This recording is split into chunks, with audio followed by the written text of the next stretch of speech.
매 주일마다 목사인 저는 긴장을 하고 있습니다.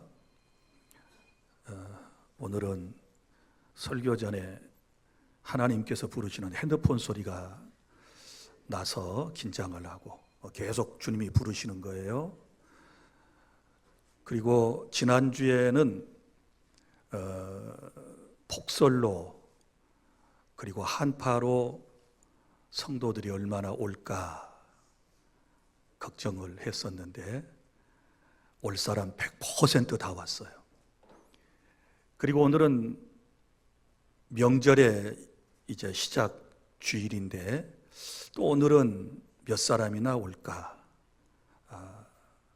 또 이제 긴장을 합니다.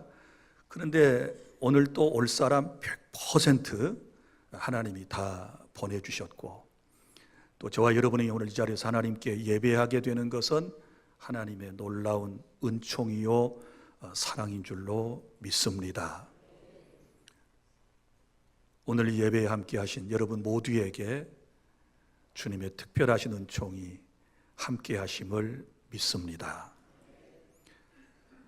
말씀을 따라서 합시다. 오늘은 7번째 시간입니다.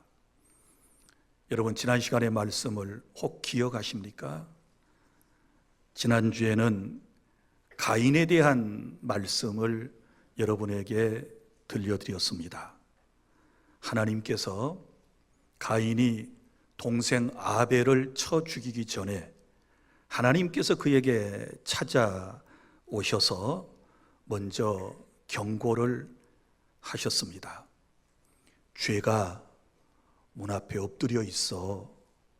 그러니 너는 죄를 다스릴지니라. 이렇게 주님께서 말씀을 해 주셨지 않았습니까? 그런데 안타깝게도 가인은 자신의 마음의 문을 지키지 못하고 죄가 마음속에 들어오게 했고, 죄가 마음속에 들어왔을 때 사랑하는 동생을 시기 질투한 나머지 들로 불러내어 그를 쳐 죽이게 된 것입니다. 이것은 인류 역사의 최초의 살인 사건이었습니다. 주님의 말씀을 귀담아 듣고 죄가 마음속에 들어오지 못하도록 했었더라면 하는 아쉬움이 남습니다. 그런데 오늘 본문의 말씀에서는 노아라고 하는 사람을 통해서 아주 다른 모습을 하나님께서 우리에게 소개하시는 것을 볼 수 있습니다. 노아도 타락한 세상에서 하나님의 말씀을 들었습니다. 그런데 노아는 그 말씀을 따르고 그리고 하나님께서 이제 예비하신 구원의 놀라운 은총을 받아 누리는 그런 모습을 우리에게 보여주고 있지 않습니까? 자, 이제 우리 본문을 따라 찬찬히 이동해 보도록 하시겠습니다. 오늘 본문에서 첫째 5절에서 7절까지의 기록된 말씀은 이런 것입니다. 죄라고 하는 것은 사람의 마음에서부터 시작되는 것이고 그 죄에는 반드시 심판이 따른다라고 하는 말씀입니다.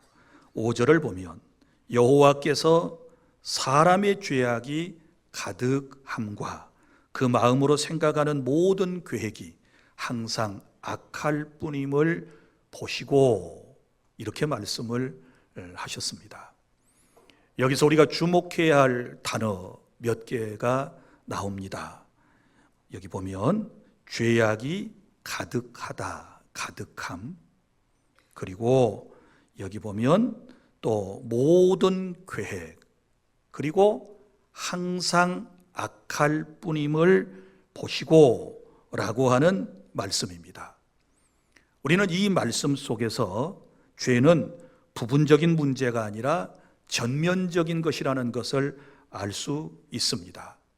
무슨 얘기인가 하면 인간이 죄로 타락된 것은 어떤 부분적인 타락이 아니고 전적인 타락, 그 사람 전체의 모든 생이 완전히 타락에 있음을 우리에게 보여주는 말씀입니다. 그리고 또 하나는 그 죄라고 하는 것은 어디서부터 시작이 되는가? 지난 시간에 여러분에게 말씀을 드린 것처럼 사람의 마음에서부터 시작이 된다. 그 죄의 뿌리는 마음이다 라고 하는 것입니다. 사람들은 늘 죄에 대한 원인을 어떤 그 시대의 분위기나 환경이라고 얘기하지만, 그러나 오늘 주님께서는 그것 이전에 사람의 내면 세계, 곧 사람의 마음에서부터 죄가 싹트기를 시작한다는 것을 우리에게 말씀을 해 주신 것입니다. 여러분, 죄가 무엇입니까? 죄라고 하는 것은 생각의 방향과 마음의 기울어짐에서부터 시작이 된다는 것을 아셔야 합니다. 무슨 얘기인가 하면 세상을 살아감에 있어서 하나님 없이 살아가려고 하는 마음, 그러니까 나는 내 인생에 하나님이라고 하는 존재는 필요 없어 라고 하는 마음, 그리고 내 인생의 계획 속에서 아예 하나님의 존재는 빼버리는 것, 이것도 문제입니다. 그리고 하나님을 제외한 나의 이성적 판단, 이런 것들이 결국은 인생을 죄악으로 기울어지게 한다라고 하는 말씀을 우리는 본문을 통하여 깨닫게 되는 것입니다. 사랑하는 여러분, 5절에서는 죄로 전적으로 타락하고 부패한 인간들의 모습을 말씀을 하고 있고, 그리고 이제 이 6절을 보면 그런 인생들의 모습을 보시는 하나님 아버지의 마음이 나옵니다. 여호와께서 사람 지으셨음을 한탄하시고 또 마음에 근심까지 하셨다라고 하는 말씀이 나오지 않습니까? 그렇습니다. 죄라고 하는 것은 우리 하나님 아버지의 마음을 아프게 만드는 거예요. 하나님께서는 하나님이 친히 자신의 형상을 따라 지으신 인생의 이 타락한 죄악된 모습을 보시고 지금 너무너무 마음이 아프시다는 것입니다. 우리 공의의 하나님께서는 인간의 타락한 그 죄의 상태를 그대로 두고 보시는 분은 아니시지요. 그래서 본문 7절에 보면 그 죄에 대한 심판을 예고하시는 말씀을 볼 수 있습니다. 내가 창조한 사람을, 그리고 내가 창조한 모든 피조물들을 이 땅에서 쓸어버리리라. 쓸어버리시겠다. 무엇으로? 오늘 말씀 17절에 보면 홍수를 통하여 쓸어버리시겠다. 이것은 죄에 대한 심판을 주님께서 우리에게 말씀해 주시는 것입니다. 사랑하는 주 안의 성도 여러분, 이 세상에 고난이 왜 찾아왔습니까? 인생을 여러분 왜 고통스럽게 살아가십니까? 어찌하여 수많은 문제와 난관 앞에서 무기력한 모습으로 지금 이 자리에 있습니까? 그리고 왜 사람은 또 때가 되면 누구나 다 이 세상에서 죽는 것입니까? 성경은 분명히 우리에게 말씀하십니다. 그것은 바로 인간의 죄 때문이라는 것입니다. 인간이 죄를 짓고 살았기 때문에 이런 안타까운 현실을 우리가 직면하게 되었다고 말씀을 하시지 않습니까? 그래서 결국 오늘 이 모든 죄는 마음에서부터 시작이 되기 때문에 하나님께서는 우리에게 마음을 잘 단속하라고 말씀을 하시는 것입니다. 그래서 우리의 삶 가운데서 내가 신앙생활을 하면서 가장 중요하게 여기고, 그리고 우리가 단속해야 할 것, 우리가 싸워서 승리해야 하는 것은 바로 마음을 굳게 지키는 것입니다. 그래서 지난 시간에도 가인이 범죄하기 전에 하나님께서 찾아오셔서 죄가 네 문 앞에 엎드려 있어. 네가 문을 열기를 기다리고 있어. 네가 문을 열면 죄가 들어갈 거야. 주님께서 경고의 말씀을 주셨지 않았습니까? 그래서 오늘 저와 여러분은 잠언서 4장 23절에 말씀하신 대로 모든 지킬 만한 것 중에 더욱 내 마음을 지키라. 생명의 근원이 이에서 남이니라. 그래서 하나님은 우리의 마음을 먼저 지키라고 말씀을 하시는 것입니다. 건강도 잘 지키셔야 돼요. 보물도 잘 지키셔야 돼요. 여러분이 쌓아놓은 재산도 잘 지키셔야 돼요. 사랑하는 자녀들도 잘 여러분이 지켜주셔야 돼요. 가정도 지키셔야 돼요. 그런데 진짜 중요한 것은 먼저 우리의 마음이라고 성경은 말씀을 합니다. 왜냐하면 생명의 근원이 이에서 남이니라. 마음에서부터 난다라고 말씀을 하셨기 때문에 그런 것입니다. 여러분 생각해 보세요. 우리의 마음 속에 죄가 들어오면 사망입니다. 그렇지 않습니까? 죄가 들어오면 우리 인생은 망치는 것입니다. 그러나 내 안에 예수가 들어오면, 주님의 성령이 임하시면 사는 역사가 일어나게 될 줄로 믿으시기를 바랍니다. 그래서 우리 마음 문 앞에 파수꾼을 잘 세워놓고, 자, 죄된 마음은 사탄은 들어오지 못하도록 막아야 하는 것이고, 그리고 주의 성령이 우리의 마음을 녹화하실 때 마음의 문을 열고, 오늘 또 말씀을 통하여 내 마음의 문을 두들기시는 그 은혜를 받아들이고 오늘 또 승리하는 저와 여러분이 될 수 있기를 바랍니다. 그래서 오늘 주님께서 우리에게 물으시는 질문은 이런 겁니다. 먼저 너는 네 마음을 잘 지키고 있느냐라고 하는 것과, 그 다음에 또 하나는 이런 질문 하십니다. 그래, 마음을 잘 지켰는데 그런데 지금 네 마음 속에는 무엇으로 가득 차 있느냐라고 하는 것입니다. 우리가 흔히들 이렇게 말합니다. 나 마음 비웠어. 나는 마음을 비웠어 라고 말을 하시는 분들이 있는데요, 도대체 뭘 비운 건지는 잘 모르겠어요. 그러나 여러분, 마음이 항상 비어있는 상태는 안 돼요. 물론 죄는 비워야 돼요. 악한 마음은 우리의 마음에서 다 비워야 돼요. 잘못된 욕망과 욕심은 다 비워야 돼요. 그런데 비운 상태로 방치하면 문제가 커집니다. 여러분, 복음서에서 예수님께서 빈집의 위험성에 대하여 말씀하신 거 기억하십니까? 깨끗하게 청소하고 빈 방을 깔끔하게 정리정돈해 놓은 거, 그거 잘한 일입니다. 그러나 그대로만 방치하면 안 되는 것입니다. 여러분, 빈 방에는 여러 가지 것이 나중에 들어올 수 있습니다. 우리의 마음의 빈 방도 마찬가지입니다. 여러분, 마음을 비워놓고 여러분들이 주님의 말씀으로 채우지 않는다면, 주의 성령으로 여러분의 심령을 충만하게 채우지 않는다면 우리의 마음의 빈자리에는 결국 다른 것들이 들어오게 되는데, 욕망이 들어옵니다. 그리고 비교의식이 들어옵니다. 두려움이 찾아오게 될 것입니다. 그리고 여러 가지 중독과 분노와 그리고 자기 연민에 대한 것들과 이런 것들이 우리 마음에 들어와서 결국은 내 인생을 지배하게 될 것이고, 결국은 인생은 무너지게 되는 것입니다. 사랑하는 주 안의 성도 여러분, 죄가 마음에 들어와 범죄하면 오늘 본문이 말씀한 대로 반드시 하나님의 심판이 있다는 사실을 기억하실 수 있기를 바랍니다. 그래서 내가 창조한 이 사람들 다 쓸어버리겠다. 죄악된 이 사람들 주님이 다 쓸어버리시겠다. 이렇게 말씀을 하신 것입니다. 그러나 우리 하나님은 공의의 하나님, 자비의 하나님, 사랑하시는 하나님이십니다.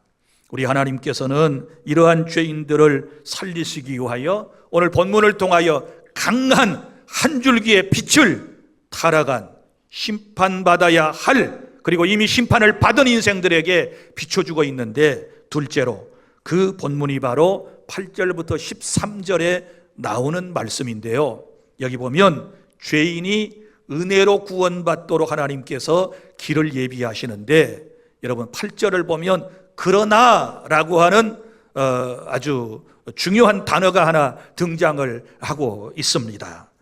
여러분, 분위기를 완전히 뒤집는 말씀, 그러나입니다. 그러나 노아는 여호와께 은혜를 입었더라. 할렐루야.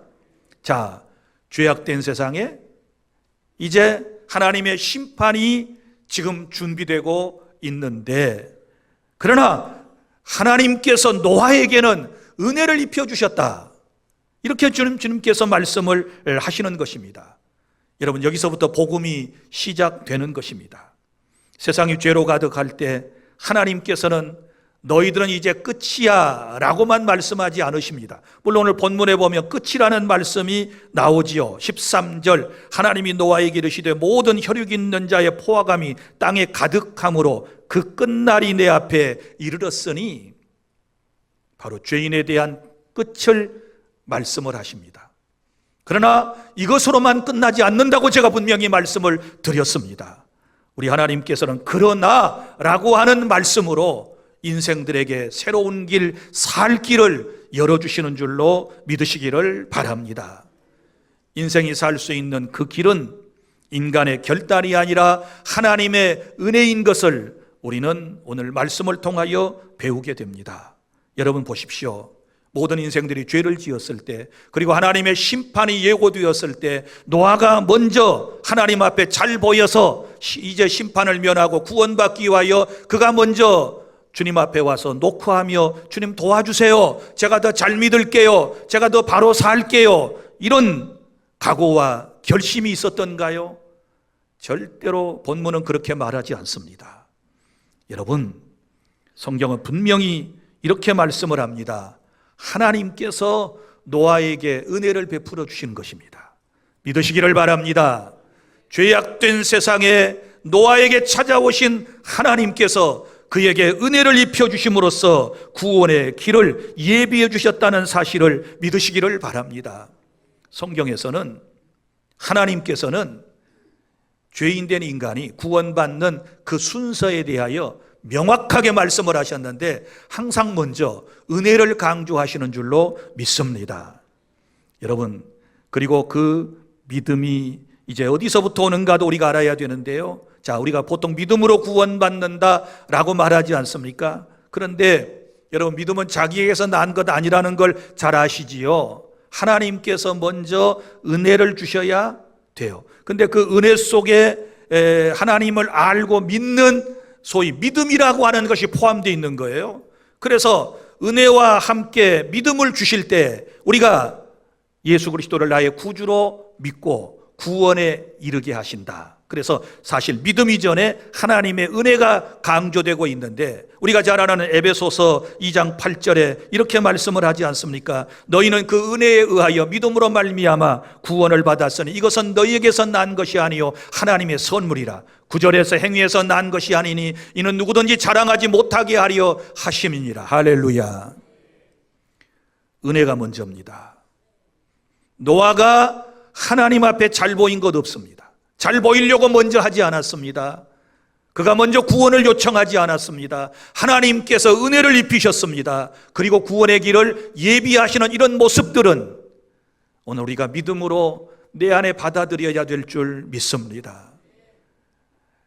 내가 오늘 이 자리에 나와서 예수님을 나의 구주로 고백하고 예배함은 하나님의 은혜인 줄로 믿습니다.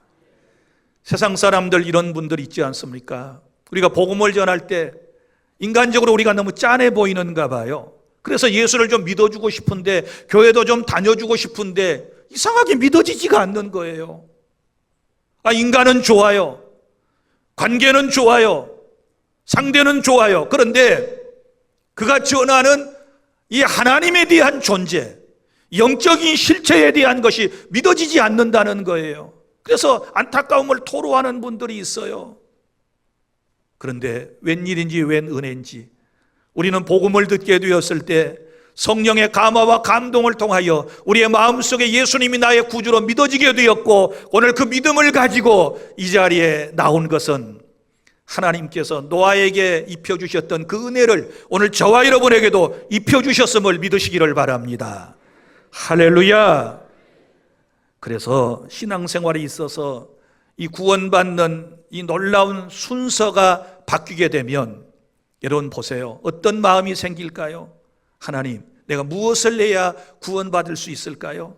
내가 무엇을 해야, 내가 선한 일을 많이 해야 될까요? 내가 11조를 드려야 될까요? 내가 교회에서도 열심히 봉사해야 될까요? 내가 누군가를 도와야 할까요? 그러면 하나님께서 이 일을 기뻐하시고 나를 구원해 주시겠습니까? 이렇게 나간단 말이죠. 주님은 그걸 원하시지 않습니다. 구원은 하나님의 은혜에 의한 믿음으로 받는다는 사실을 믿으시기를 바랍니다. 우리 주님의 말씀은 하나님께서 오늘도 저와 여러분에게 먼저 은혜를 주셨고 그 은혜에 의하여 믿음을 갖게 해주셨고 주님을 믿으며 그 은혜에 의하여 오늘도 순종하는 삶을 살아갈 것을 결심하고 다짐하며 오늘 이 자리에서 예배하고 있는 줄로 믿으시기를 바랍니다.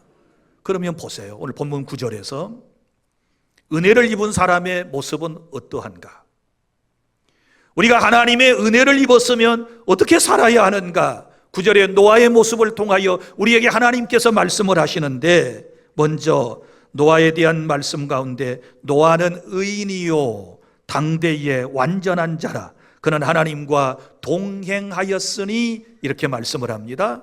먼저 여기서 나오는 중요한 단어 가운데 의인 그리고 완전한 자 이걸 함께 묶도록 하겠습니다.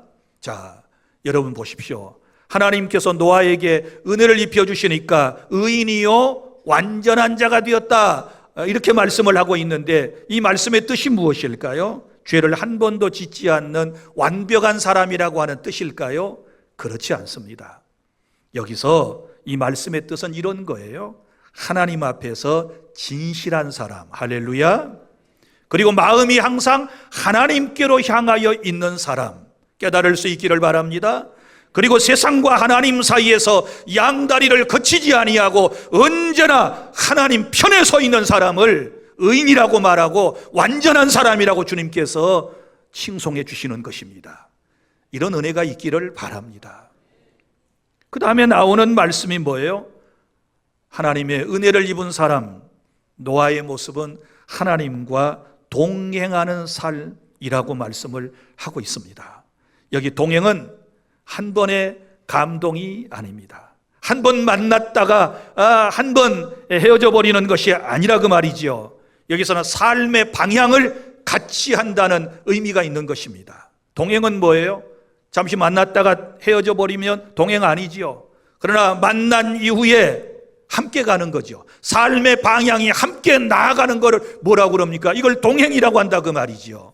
그러면 여러분 이제 주님과 동행하는 삶을 살아가는 사람의 특징이 있는데요. 이런 사람들은 늘 주님과 함께 주님을 의식하며 인생을 살아가기 때문에 매 순간마다 이런 질문을 하나님께 하게 돼요. 주님, 이 생각과 그리고 내가 하는 이 말이 말씀에 합당합니까? 라고 여쭙습니다. 왜? 주님이 옆에 계시니까 물어야죠. 내가 생각하는 거, 내가 지금 말하는 거 이것이 하나님의 말씀 앞에 합당한 것입니까? 라고 묻게 되는 것이지요.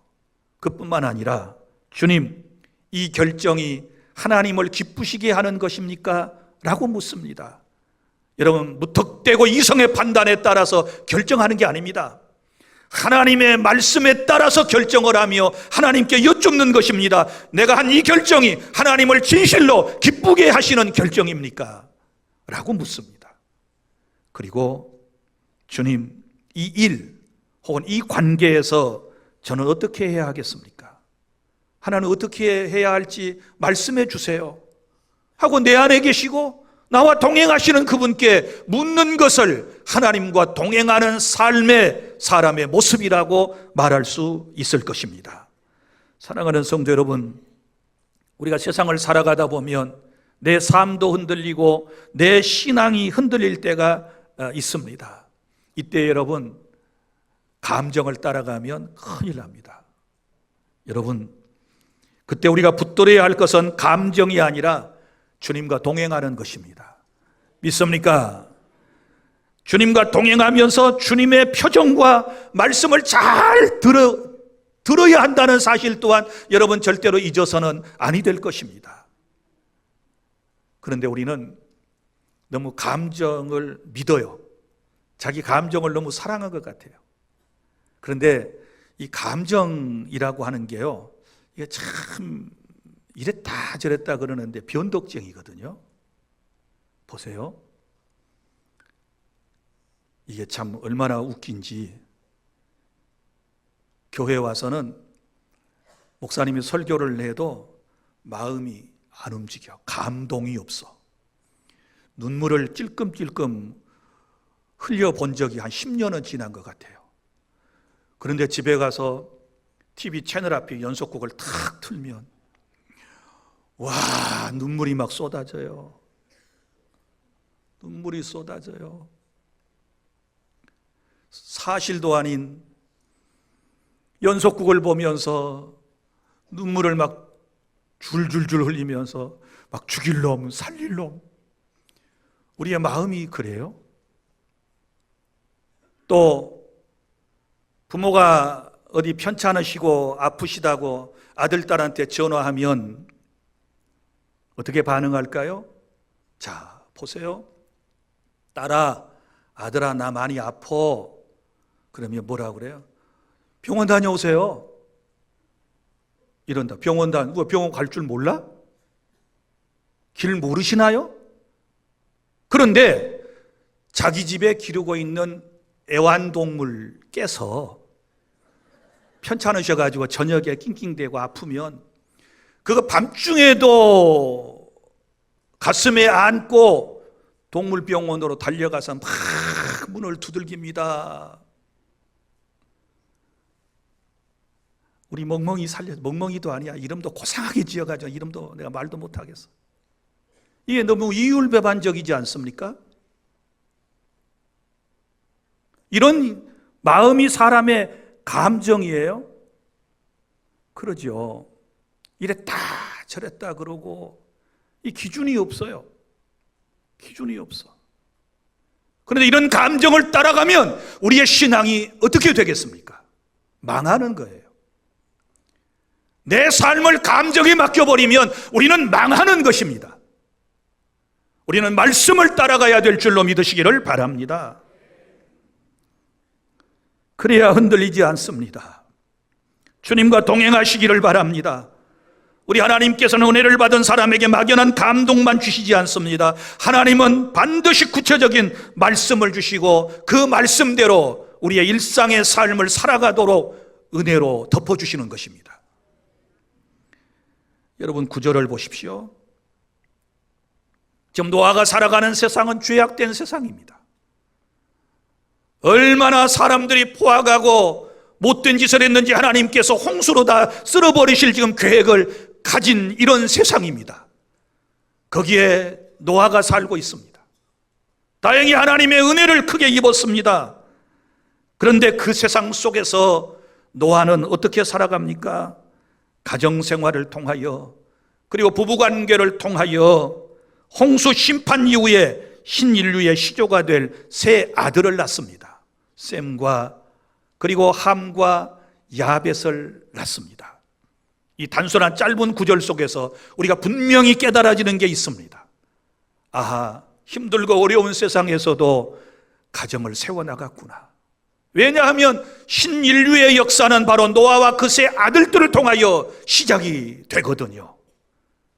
그러므로 사랑하는 성도 여러분, 우리는 이 세상이 험하고 이 세상이 죄악되다 그래서 우리가 아무렇게나 그 속에서 함께 살아가는 것이 아니고 하나님 나라의 백성으로서 하나님의 은혜를 입은 사람으로서 세상을 원망하거나 불평하거나 혹은 도피하려고 할 것이 아니고 노아와 그의 가족들처럼 은혜로 여러분들 날마다 소소한 일상 속에서 하나님을 경험하며 예배하며 살아가는 그런 믿음의 공동체가 다 되시기를 바랍니다.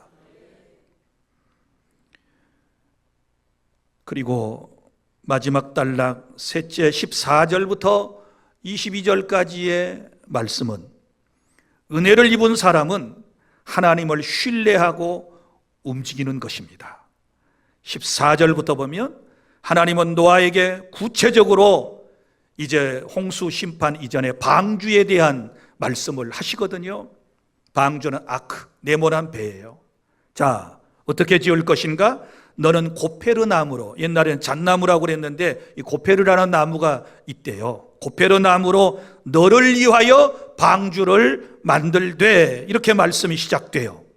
여기 방주를 지어라, 단순한 말 한마디로 끝나는 것이 아니고 설계 도면을 말씀하시는 것을 볼 수 있지 않습니까? 방주의 크기, 방주의 구주, 구조, 그 다음에 방주의 창 어떻게 낼 건가, 문은 어떻게 할 것인가, 칸은 몇 칸을 만들 건가, 그리고 층수는 어떻게 할 것이며, 마지막 마무리할 때 물 위에 떠 있어야 되니까 물이 들어오지 않도록 하기 위해서는 이제 역청으로 칠하라까지 아주 디테일하게 주님께서 방주에 대한 말씀을 주시는 것을 볼 수 있습니다. 여러분 보십시오. 신앙이라고 하는 것은 막연한 각오가 아니라 말씀을 따라서 구체적으로 움직여야 된다는 것을 우리에게 지금 교훈하고 있는 줄 믿습니다. 그런데요, 여기 노아가 방주를 지으라고 하는 이 하나님의 말씀에 순종하는 것은 여러분, 그가 무엇을 확실히 보았을까요? 앞으로 세상이 물로 심판되는 그 모습을 어떤 환상이나 이런 것들을 통해서 하나님이 보여주셨을까요? 아니지요. 그리고 이 말씀이 그에게 정확하게 이해가 됐을까요? 이해가 되지 않은 상황이었습니다. 그러나 그럼에도 불구하고 지금 노아가 이 하나님의 말씀에 신뢰할 수 있었던 것은 하나님이 어떤 분이신가를 알고 있었고 그분의 인격을 그는 신뢰하고 있었기 때문에, 하나님의 말씀이었기 때문에 그는 그 말씀대로 움직여 방주를 만들게 되었던 것입니다. 그런데 여러분 생각해 보십시오. 방주를 지을 때 두 가지 문제가 있을 수 있었습니다. 먼저는 외적인 요인입니다. 이건 무슨 얘기인고 하면, 지금 노아가 나무를 자르고 방주를 짓기 시작할 때에 주변의 사람들이 뭐라 그랬을까요? 비웃었습니다. 아니, 비도 안 오는데 배는 왜 만들어? 비웃었습니다. 쓸데없는 짓이다. 하나님을 믿어도 유난하게 믿는다. 아니, 그래 가족까지 끌고 가서 사서 고생을 왜 시켜? 이런저런 얘기가 들려왔을 것입니다. 여러분 보세요. 우리가 신앙생활을 하는데 주변의 사람들이, 또 설 명절을 당하여 안 믿는 식구들이 와가지고 교회 다니는 여러분들을 공격할 수 있습니다. 비난할 수 있습니다. 오늘 같은 대목 명절에 주일이라고 반찬 안 만들고 교회 갔어? 교회가 떡을 주냐 밥을 주냐. 그래서 우리 교회는 그 말 듣기 싫어서 떡도 주고 밥도 주고 다 나눠준다 그랬어요. 자, 얼마나 비난할 것. 지난주 같은 때 폭설과 그 한파로 여러분 차량 운행을 못했어요. 그런데 그때도 미끄러운 길을 헤치고 교회를 오겠다고 막 가는 그 모습을 보고 가족들, 불신자들 뭐라고 여러분들에게 얘기했겠어요? 그런데 우리 그거 다 귀담아 듣지 않고 승리한 줄로 믿습니다. 오늘 이 자리까지 오는 것도 마찬가지입니다. 여러분이 세상 사람들의 비난과 세상 사람들의 이런 쓸데없는 소리에 대하여 휘둘리지 아니하고 믿음을 지킨 것은 하나님의 특별하신 은혜 속에 살아가는 분들인 줄로 저는 믿습니다. 그리고 또 하나는 노아 자신의 내면 세계에 문제가 있었습니다. 노아의 자신의 신앙도 얼마든지 흔들릴 수 있었습니다. 이 배는 큰 배입니다. 그렇죠? 큰 배. 적어도 135m 정도 길이가 될 것이고, 이 규빗은 1규빗은 이제 약 45cm 정도를 말한다고 그래요. 이 환산을 해보면 대충 나와요. 그리고 너비는 한 25m 정도 되었을 거로 추측을 합니다. 그래서 이 배의 전체 용량을 톤수로 계산을 해보면 어떤 사람들은 7,000톤급 정도 된다고 그러고, 또 거기에 모든 것을 실어야 하는 화물 용량으로 보았을 때는 15,000톤급 이상이 되었을 거라고 말을 합니다. 그러나 정확히는 우리가 말하기는 힘들어요. 자, 일단 이 배는 큽니다. 엄청나게 큰 배를 집니다. 그러면 이 배를 짓는 데 있어서 시간도 오래 걸리잖아요. 노아가 몇 년 동안 방주를 지은 줄 아세요? 120년 동안 지었거든요. 자, 시간이 오래 걸립니다. 그 다음에 비용도 엄청 들었을 거예요. 노아의 8 식구만 여러분 이 공사 배를 짓는 현장에 있었다고 생각하십니까? 아니지요. 주변의 사람들, 일꾼들도 사가지고 일을 시켜야지요. 그분들이 도움 없이 되겠어요? 그런데 안타까운 그분들은 인부로서 노임을 받고 다 지은 다음에도 하나님께서 들어가라고 말씀하 7일 동안이나 기회를 주셨음에도 불구하고 못 들어가서 안 들어가 가지고 다 망한 거 아니겠습니까? 방주 짓고도 그 안에 못 들어가 구원 못 받은 사람이 제일 짠한 사람이잖아요. 자, 비용이 컸어요. 그 다음에 조롱을 계속 받고 있습니다. 그리고 지치기가 얼마나 이 지침이 있었을까요? 뙤약볕에서 나이든 노아가 그 가족들과 함께 지칠만도 하지요. 그리고 게다가 당장의 눈앞에 증거가 없었습니다. 막 비가 계속 연일 쏟아지는 것도 아니잖아요. 여러분이 말하는 대로 햇빛은 쨍쨍 모래알은 반짝반짝 비올 기미는 보이지 않는데 방주를 짓는 게 이게 쉬운 게 아니에요. 그러니까 외부적인 요인과 그리고 노아 자신의 마음속에부터 나오는 여러 가지 내면 세계의 혼란스러움, 이런 것들로 인하여 얼마든지 그는 방주를 짓는 일을 중단할 수 있었습니다. 포기할 수 있었습니다. 그런데 중요한 것이 있습니다. 어떻게 해서 노아가 이 상황에서 그가 방주를 짓는 일을 했을까요? 오늘 이 말씀을 우리가 붙들기를 원하는데 18절 말씀입니다. 하나님께서 노아에게 이렇게 말씀을 하셨습니다. 내가 너와 언약을 세우리니. 할렐루야. 이 언약이 뭡니까? 약속이거든요. 그럼 무슨 약속이에요? 노아야, 앞으로 세상이 죄가 강령해서 내가 물로 심판할 거야. 네가 방주를 만들면, 그리고 네가 그 안에 들어가면 너 구원받을 수 있어. 이거 약속이잖아요. 이 언약, 이 약속을 그가 신뢰했기 때문에 그런 어려운 상황을 승리하게 된 줄로 믿습니다. 우리가 신앙생활에 시험이 오고 어려움이 올 때 어떻게 이겨낼 수 있을까요? 언약의 말씀을 붙드시기를 바랍니다. 사람들이 비난할 때, 내 안에서 의심이 올라올 때 우리는 언약의 말씀을 붙들고 이 세상을 이겨내야 될 줄로 믿으시기를 바랍니다. 노아의 순종은 그의 기질, 그의 성격, 그의 낙관주의적인 마음, 그의 의지가 강해서가 아니었고 하나님께서 그에게 주신 말씀을 신뢰하는 것 때문에 그는 승리하게 된 줄로 믿습니다. 그래서 방주를 지은 거지요. 사랑하는 성도 여러분, 그래서 마침내 이제 22절 보세요. 노아가 그와 같이 하여 하나님이 자기에게 명하신 대로 다 준행하였더라. 아멘. 자, 결국은 언약의 말씀 붙들고 방주를 그는 다 지었다. 자기에게 명하신 대로 다 준행하였다. 이렇게 말씀을 했습니다.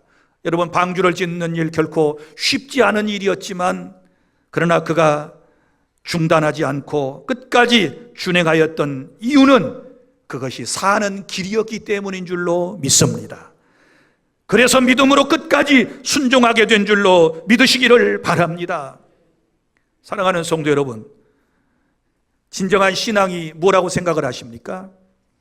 길이 다 보이고 모든 상황이 다 이해되는 가운데서 우리가 순종하는 것이라고 생각하십니까? 그건 아니지요. 그건 보편 타당성이 있으면 누구나 일반적인 사람들도 그렇게 할 수 있는 것입니다. 그러나 진정한 신앙이라고 할 때는 보이는 것이 없고 길도 안 보이고 그리고 지금 들은 말씀이 이해가 되지 않는 상황에서도 하나님의 인격을 의지하고 그분의 말씀을 붙잡고 신뢰하며 살아가는 것이 진정한 신앙인 줄로 믿습니다.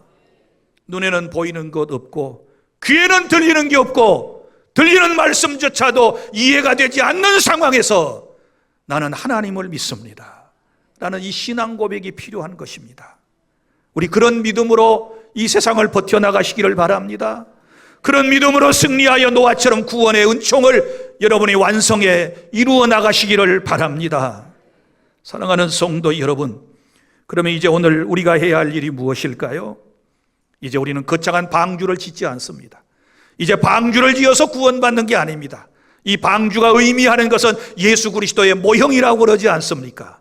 이제는 방주 되시는 예수 그리스도를 하나님의 은혜에 의한 믿음으로 구원받는 역사만 우리에게 있는 줄로 믿으시기를 바랍니다. 그러면 이제 어떻게 할까요? 노아가 그에게 주신 말씀을 실천에 옮겼던 것처럼 오늘 저와 여러분도 말씀을 따라서 이제 몇 가지를 이렇게 실천하셨으면 좋겠습니다. 먼저는 미뤄둔 용서를 실천하시기를 바랍니다. 인간관계 속에 미뤄둔 용서가 있어요. 내 마음이 좀 풀리면, 내 화가 좀 풀리면 그때 내가 용서하고 말이라도 건네야지 이러고 지금 기다리는 분들 있잖아요. 여러분, 용서는 당장에 하셔야 돼요. 이번 설 명절에 만나면 당장에 하십시오. 가족들에게, 누구에게든지 미뤄둔 용서를 실천에 옮기시기를 바랍니다. 그리고 숨겨둔 죄는 십자가 밑으로 가지고 오시기를 바랍니다. 죄는 부끄러운 것입니다. 그러나 부끄러움을 무릅쓰고라도 십자가 밑으로 가지고 나와서 주님 앞에 회개할 때 우리의 죄를 주님께서 받으시고 사죄의 은총을 베풀어 우리의 마음속에 기쁨을 충만히 허락해 주실 것입니다. 그리고 무너진 예배의 자리를 다시 세우시기를 바랍니다. 말씀에 순종하여 무너진 예배의 자리를 세우는 이것이 하나님이 기뻐하시는 일인 줄로 믿습니다. 그리고 이번 명절에 여러분, 가정에서 가족들 간에 의견 충돌이 일어나고 어떤 힘든 상황에서도 한 번 더 참아내시기를 바랍니다. 꼭 참으셔야 합니다. 그리고 한 번 더 축복의 말을 여러분 건네주시기를 바랍니다. 그리고 말씀에 비추어 끊어야 할 것과 그리고 관계와 습관을 정리해 보시기를 바랍니다. 그리고 주님께서 시키시는 섬김의 자리로 이제는 옮겨 서시기를 바랍니다. 그 걸음이 작아 보여도 하나님 앞에서는 방주 한 판자를 올려드리는 순종과도 같은 것입니다. 하나님의 말씀은 우리에게 살 길을 보여주고 순종은 구원의 문과 행복의 문을 우리에게 열어주는 것입니다. 이제 말씀을 맺습니다. 사랑하는 주 안의 성도 여러분, 세상이 어두울 때 하나님은 신인류의 구원을 이루어 주시고 하나님 나라를 세우시기 위하여 노아에게 은혜를 입게 해 주셨습니다. 그리고 노아는 그 은혜를 붙들고 말씀을 따라 살았습니다. 오늘 하나님은 우리에게도 이런 은혜를 주셔서 살게 하시는 것입니다. 이런 은혜를 주신 이유가 어디에 있을까요? 그것은 바로 우리를 통하여 하나님의 나라를 세우시고 왕이신 하나님께서 우리를 통치하시며 우리를 통하여 영광을 받으시고 우리에게 예비된 복을 주셔서 우리로 하여금 행복한 삶을 누리게 해주실 줄로 믿습니다. 그러므로 우리도 하나님의 은혜로 말씀을 따라 노아처럼 순종하며 살아가는 복된 삶이 되실 수 있기를 주님의 이름으로 축복합니다. 기도하겠습니다.